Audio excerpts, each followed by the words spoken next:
Здравейте, драги зрители, радиослушатели и вестникочици.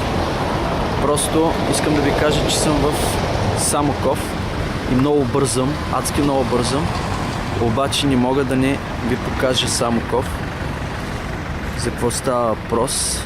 Ето най-якото нещо, което искам да ви покажа, е показен магазин.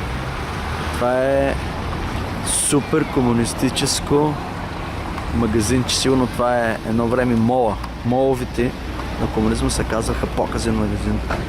За по-малките, които не знаят, ето вижте за какво става въпрос. Вижте шрифта. Шрифта е стария Вердана.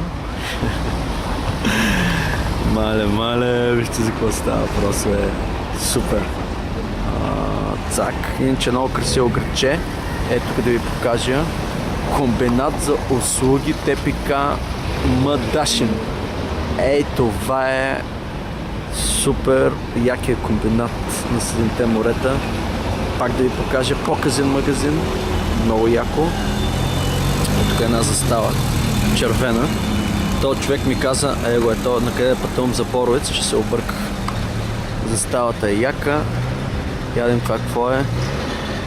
Падналите герои от това. Това е ясна работа. Ето го градчето, много е готово, има сняг на 10.12.2011. Тук на център има някакво събитие, нещо става, сигурно раздават олио. Ами това е за сега, пак показен магазин. Вердана с подчертана отдолу. Много яко е, какво да ви обяснявам. Тръгвам, защото нямам време. Его го в пасата.